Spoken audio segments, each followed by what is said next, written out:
Hello guys, എല്ലാവരും സുഖമായിട്ടിരിക്കുന്നു. ഞാൻ അടിപൊളിയായിട്ടിരിക്കുന്നു കേട്ടോ. ഞാനിപ്പോൾ ഉള്ളത് പറശ്ശിനിക്കടവിലാണ് കേട്ടോ. പറശ്ശിനിക്കടവ് അമ്പലത്തിലാണ്. അപ്പോൾ ഞങ്ങൾ തൊഴാൻ വേണ്ടി വന്നതാണ്. പിന്നെ ഒപ്പം നമുക്കൊരു ചെറിയൊരു വിശേഷം കൂടിയുണ്ട്. വിശേഷം എന്താണെന്ന് ഞാൻ വഴിയെ പറയാം കേട്ടോ. വീഡിയോയിലുണ്ട് വിശേഷം. അപ്പോൾ നമ്മളിവിടെയാണ് സ്റ്റേ ചെയ്യാൻ പോകുന്നത്. നിയോം റെസിഡൻസി കോംപ്ലക്സ് എന്ന് പറയുന്ന ഒരു ഹോട്ടലാണ്. അവിടെയാണ് നമ്മൾ സ്റ്റേ ചെയ്യാൻ പോകുന്നത്. അപ്പോൾ നമ്മൾ പെട്ടെന്ന് ഡിസൈഡ് ചെയ്താൽ കേട്ടോ. സാറ്റർഡേ നമ്മൾ ഡിസൈഡ് ചെയ്തു മോർണിംഗ്, എന്നിട്ട് സാറ്റർഡേ ഈവനിങ് പോന്നു. ഇവിടെയാണ് സ്റ്റേ ചെയ്യുന്നത് നിയോമിൽ.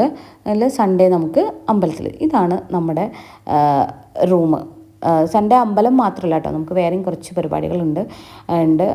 ഇതാണ് നമ്മുടെ റൂം. ചെറിയ റൂമാണ്. അത്യാവശ്യം ഫെസിലിറ്റിയൊക്കെ ഉണ്ട്. ഒരു ഫാമിലിക്ക് നിൽക്കാനുള്ള എല്ലാ ഫെസിലിറ്റി ഉണ്ട്. മെയിൻലി നല്ല വൃത്തിയുണ്ട്. പുതിയ ബിൽഡിംഗ് ആണ്. പിന്നെ നല്ല വൃത്തിയുണ്ട്. അപ്പോൾ ഞങ്ങൾ രാവിലെ തന്നെ ഒരു 5:30 ഒക്കെ ആകുമ്പോൾ റെഡിയായി നമ്മൾ പോയിക്കൊണ്ടിരിക്കുകയാണ് അമ്പലത്തിലേക്ക്. അത്യാവശ്യം മഞ്ഞുണ്ട് കേട്ടോ. അപ്പോൾ അതുകൊണ്ട് തന്നെ വീഡിയോ അത്ര ക്ലാരിറ്റി ഇല്ല. എങ്കിലും എനിക്ക് പറ്റുന്ന പോലെ, ഞാൻ അല്ലെങ്കിലും അത്രയും നന്നായിട്ട് വീഡിയോ എടുക്കുന്ന ആളൊന്നല്ല, നിങ്ങൾ അഡ്ജസ്റ്റ് ചെയ്യുക. അപ്പം ഇതാണ് നമ്മളിപ്പോൾ പറശ്ശിനിക്കടവ് അമ്പലത്തിൻ്റെ പാർക്കിംഗ് എന്നല്ല, അവിടേക്ക് പോകുന്നതിൻ്റെ അവിടെ അധികം പാർക്കിംഗ് ഒന്നും അവർ അങ്ങനെ അലോട്ട് ചെയ്തിട്ടില്ല. കാരണം എല്ലായിടത്തും ഇങ്ങനെ ചെറിയ ചെറിയ ഹോട്ടൽസും ഷോപ്പുകളൊക്കെ ഉള്ളതുകൊണ്ട് അവിടെ പാർക്കിംഗ് ഒന്നും ഇല്ല. പക്ഷേ ഉള്ള സ്ഥലത്ത് ഓൾറെഡി എല്ലാം ഒക്യുപ്പൈഡ് ആയിരുന്നു, പാർക്ക് ചെയ്തിട്ടുണ്ടായിരുന്നു. അപ്പോൾ നമുക്ക് പാർക്ക് ചെയ്യാൻ സ്ഥലം കിട്ടാത്തതുകൊണ്ട് പാർക്ക് ചെയ്യാൻ വേണ്ടിയിട്ട് വേറെ എവിടെയോ പോകേണ്ടി വന്നു. അപ്പോൾ പാർക്ക് ചെയ്യാൻ പോകണം. അപ്പോൾ നമ്മൾ പതുക്കെ അമ്പലത്തിലേക്ക് നടന്നു കേട്ടോ. ഇതെന്താ ഈ വഴിക്ക് ഞങ്ങൾ സാധാരണ പറയാൻ നടപ്പന്തൽ എന്നൊക്കെയാണ്. എനിക്ക് പെട്ടെന്ന് ഓർമ്മ വരുന്നത്, ഇത് നിങ്ങൾക്കും ഓർമ്മ വരുന്നുണ്ടാവും, ഗുരുവായൂർ പോയുള്ള ആൾക്കാർക്കൊക്കെ അറിയാമായിരിക്കും.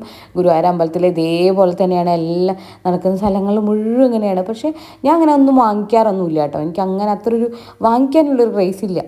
പക്ഷേ എനിക്ക് കാണാനൊക്കെ ഭയങ്കര ഇഷ്ടമാണ് ഈ കളർഫുള്ളായിട്ടുള്ള, പിന്നെ കുഞ്ഞു കുഞ്ഞു സാധനങ്ങൾ അങ്ങനത്തെ. പിന്നെ കമ്മലുകളൊക്കെ ഒരുപാട് വെറൈറ്റി കളക്ഷൻസ് ഉണ്ടാവും കേട്ടോ.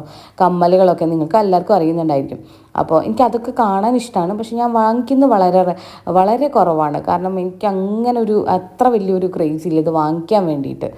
അങ്ങനെ നമ്മളിത് പറശ്ശിനിക്കടവ് അമ്പലത്തിൻ്റെ ഉള്ളിലെത്തി. ഞാൻ പറയുന്നത് ശ്രീകോവിലല്ല കേട്ടോ, ഇവിടെ പുറത്ത് എത്തി. ഇതാണ് അത്യാവശ്യം തിരക്കൊക്കെ ഉണ്ട്. അത്യാവശ്യമല്ല, നല്ല തിരക്കുണ്ടായിരുന്നു. ഇപ്പോൾ നമുക്കത് മനസ്സിലാവായിട്ടാണ്. ഇത് ചോറ് കൊടുക്കുന്ന സ്ഥലമുണ്ട്. നമ്മളുടെ SBI ബാങ്ക് ഉണ്ട്, ബാങ്കിൻ്റെ ATM ഉണ്ട്.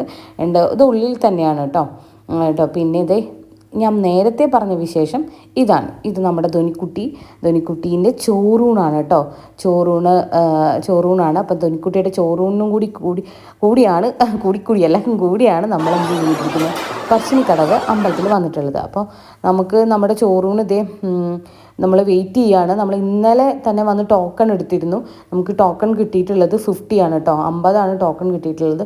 അപ്പോൾ നമ്മൾ വെയിറ്റ് ചെയ്യുകയാണ് ചോറ് കൊടുക്കാൻ വേണ്ടിയിട്ട്. ഇപ്പം നമ്മുടെ നമ്പർ ടോക്കൺ വിളിച്ചു. ചോറ് കൊടുത്തുകൊണ്ടിരിക്കുകയാണെന്ന് നോക്കുമ്പോൾ ചോറ് കൊടുക്കുമ്പോഴേക്കും അവൾ ഉറങ്ങിപ്പോയി. അങ്ങനെ ഉറങ്ങുന്ന കുട്ടിക്കാണ് ഇപ്പോൾ ചോറ് കൊടുത്തുകൊണ്ടിരിക്കുന്നത്. അവളത് കിഴിഞ്ഞു പോകണു. ഉറക്കം വന്നിട്ട് തല കിഴിഞ്ഞു പോകണു. അങ്ങനെ ചോറൊക്കെ കൊടുത്തു. നമ്മൾ എന്നിട്ട് നമ്മൾ ഏകദേശം ഒരു 7:30 അവിടെ സ്റ്റാർട്ട് ചെയ്യുന്നത്. പക്ഷേ നമ്മൾ ചോറ് കൊടുത്തൊക്കെ ആകുമ്പോഴേക്കും ഒരു 9 o'clock ഒക്കെ ആയിട്ടുണ്ടായിരുന്നു. എന്നിട്ട് ചോറ് കൊടുത്തതിന് ശേഷമാണ് നമ്മൾ പ്രസാദം കഴിക്കുന്നത്. ഇതാണ് പറശ്ശിനിക്കടവ് അമ്പലത്തിൽ പ്രസാദം. എല്ലാവർക്കും അറിയുന്നുണ്ടായിരിക്കും, പറശ്ശിനിക്കടവ് പോയവർക്കെല്ലാം. ഇത് എന്താ പറയുക, ചെറുപയറല്ല, വലിയ പയറും നാളികേരും ചായയും. ടേസ്റ്റ് എന്നൊന്നും പറയില്ല, നമ്മൾ അമ്പലത്തിൽ പ്രസാദം കഴിക്കണു എന്നേ ഉള്ളൂ.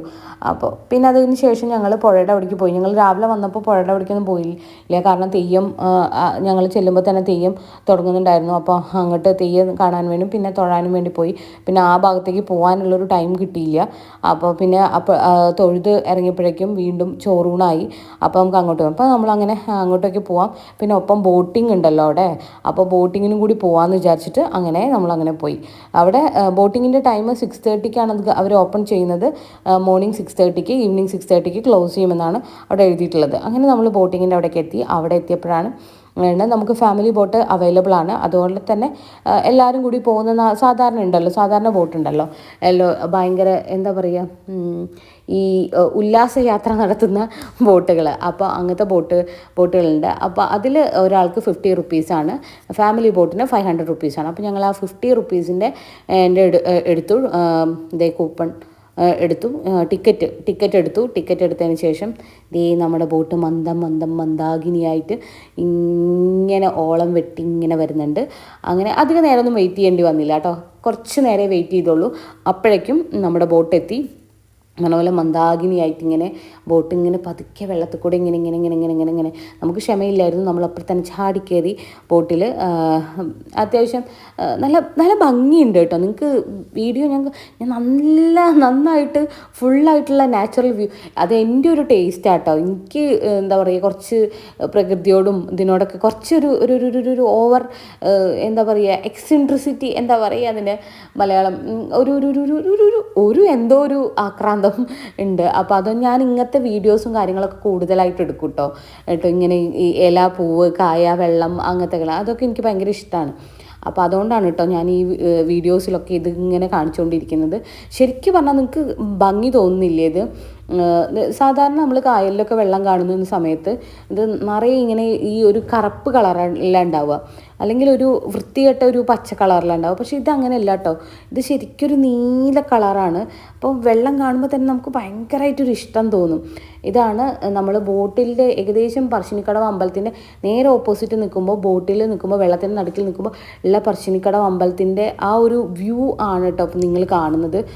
അതേ ഞാൻ അങ്ങനെ ക്യാമറ ഇങ്ങനെ ചുറ്റി വന്നിട്ട്, ക്യാമറയൊന്നുമല്ല എൻ്റെ ഫോണിൻ്റെ ക്യാമറ ഇങ്ങനെ ചുറ്റി വന്നപ്പോൾ ഉള്ള ഒരു വ്യൂ ആണ്. ആക്ച്വലി ഇത് ശരിക്കും നിങ്ങൾ അവിടെ പോയി എക്സ്പീരിയൻസ് ചെയ്യണം. നല്ല രസമാണ് കാണാൻ വേണ്ടിയിട്ട്. എനിക്ക് പറ്റുന്ന പോലെയൊക്കെ എന്നെക്കൊണ്ട്, ഞാൻ അത്ര വലിയ വീഡിയോഗ്രാഫറൊന്നും അല്ലാത്തതുകൊണ്ടും ഇതെങ്ങനെ കൈകാര്യം ചെയ്യാനെന്ന് അറിയില്ല. എനിക്ക് പറ്റുന്ന പോലെയൊക്കെ ഞാൻ വീഡിയോ നല്ല ഭംഗിയായിട്ട് എടുക്കാൻ വേണ്ടിയിട്ട് എനിക്ക് ഭയങ്കര ഇഷ്ടമായി കേട്ടോ പേഴ്സണലി. അതുകൊണ്ടാണ് ഞാൻ കൂട്ടരെ ഈ വീഡിയോ ഇതൊക്കെ ഇത്രയും അധികം എടുത്തിട്ടുള്ളത്. പിന്നെ ബോട്ടിൽ ഞാൻ പറഞ്ഞല്ലോ പാട്ട്, ഞങ്ങൾ മേലെയാണ്, താഴെ പാട്ടും ഡാൻസും അങ്ങനത്തെ കാര്യങ്ങളൊക്കെ ഉണ്ടായിരുന്നു. അതാണ് ഇപ്പോൾ നിങ്ങൾ കണ്ടുകൊണ്ടിരിക്കുന്നത്. ശരിക്കും അവിടെ പാട്ടൊക്കെ വെച്ചിട്ട് ഈ പറഞ്ഞ പോലെ ഇവരൊക്കെ ഭയങ്കരമായിട്ട് എൻജോയ് ചെയ്തു. പരസ്പരം അറിയുന്നവരൊന്നല്ല കേട്ടോ, വന്ന ആൾക്കാരാണ്. അവരെല്ലാവരും കൂടിയിട്ട് എൻ്റെ പാട്ട് വെച്ചപ്പോൾ ഡാൻസ് കളിക്കുന്നത്. ശരിക്കും അതൊക്കെ ഒരു നല്ല കാര്യമാണ്. കാരണം നമുക്ക് ഒരു വേദി കിട്ടുമ്പോൾ നമ്മളത് യൂട്ടിലൈസ് ചെയ്യാന്നുള്ളത് വലിയൊരു കാര്യമാണ്. ചിലർക്കൊക്കെ ഭയങ്കര നാണൊക്കെയാണ്. അവർക്കതൊന്നും കഴിയും. എനിക്ക് ശരിക്കും എൻജോയ് ചെയ്തു കേട്ടോ. പിന്നെ ബോട്ടൊക്കെ തിരിച്ച് ഞങ്ങൾ ബോട്ട് ഇറങ്ങി ഞങ്ങൾ തിരിച്ച് പോയിക്കൊണ്ടിരിക്കുകയാണ് റൂമിലേക്കല്ല, അമ്പലത്തിൻ്റെ ഉള്ളിൽ കൂടെ തന്നെ ഇങ്ങനെ തിരിച്ച് പോയിക്കൊണ്ടിരിക്കുകയാണ്. തിരിച്ച് ഞങ്ങൾ ഇങ്ങനെ നടന്നുകൊണ്ടിരിക്കുകയാണ്. നമുക്ക് റൂമിൽ പോകേണ്ട, നമുക്ക് വേറെ കുറച്ച് പരിപാടികളെന്ന് പറഞ്ഞാൽ അങ്ങനെ പ്രത്യേകിച്ച് പരിപാടികളൊന്നുമില്ല. ഇതാണ് അവിടുത്തെ കഴകപ്പുര കേട്ടോ. ഞാൻ എടുത്തതാണ്. നമ്മുടെ ഇവിടെയൊന്നും അങ്ങനെ കഴകപ്പുര എന്ന് പറഞ്ഞിട്ടുള്ളൊരു സ്പെഷ്യലായിട്ടുള്ള ഒരു ഏരിയ കാണാറില്ല സാധാരണ. പക്ഷേ ഇവിടെ കഴകപ്പുര എന്ന് പറഞ്ഞിട്ടൊരു ഒരു ഏരിയ കാണുന്നുണ്ട്. അപ്പം ജസ്റ്റ് ഒന്ന് എടുത്തു എന്നേ ഉള്ളൂ. പിന്നെ ഇത് ഇനിയിപ്പോൾ ഇതാണ് ശ്രീകോവിലേക്ക് കടക്കുന്ന വഴി. ഇതുവരെ നമുക്ക് വീഡിയോ അലൗഡ് ഉള്ളൂ എന്ന് തോന്നുന്നു. ഉള്ളിലേക്ക് അലൗഡ് അല്ല, അവിടെ എഴുതി വെച്ചിട്ടുണ്ട്. പിന്നെ നമ്മൾ തിരിച്ചു പോകുന്ന സമയത്ത് എനിക്ക് കുറച്ച് വള മേടിക്കണമായിരുന്നു കേട്ടോ. അപ്പോൾ ഞാൻ വിചാരിച്ചു കുറച്ച് കുപ്പി വള മേടിക്കാമെന്ന്.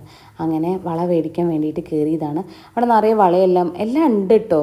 പക്ഷേ നമുക്കെന്താ വെച്ചാൽ ഇങ്ങനത്തെ ഈ കമ്മലും കാര്യങ്ങളൊന്നും അത്രയ്ക്ക് അങ്ങോട്ട് വാങ്ങിക്കണം എന്നില്ല. പക്ഷേ എനിക്ക് വള വാങ്ങിക്കണം എന്ന് വെച്ചാൽ കുപ്പിവളയാണ് കേട്ടോ ഞാൻ മെയിനായിട്ട് നോക്കിയത്. അപ്പോൾ കുറേ കളറിലുള്ള നിറയെ കുപ്പിവളകളുണ്ട്. അപ്പോൾ ഞാൻ വിചാരിച്ചു കുറച്ച് കുപ്പിവള മേടിച്ചിട്ട് കയ്യിലിടാമെന്ന്. അങ്ങനെ നമ്മളതൊക്കെ കുപ്പിവളയൊക്കെ വാങ്ങിച്ചു. നമ്മൾ തിരിച്ച് ഹോട്ടലിലെത്തി. നമുക്ക് വെക്കേറ്റ് ചെയ്യണം. നമുക്ക് 10:30 വരെ ടൈം ഉണ്ടായിരുന്നുള്ളൂ. അപ്പോൾ നമ്മൾ പെട്ടെന്ന് വെക്കേറ്റ് ചെയ്ത് നമ്മൾ പോവുകയാണ്. അപ്പോൾ ഇതിൻ്റെ ബാക്കി വീഡിയോ ഞാൻ ഇടുന്നതാണ്. അപ്പോൾ വീഡിയോ ഇഷ്ടമായെങ്കിൽ എല്ലാവരും ലൈക്ക് ചെയ്യുക, സബ്സ്ക്രൈബ്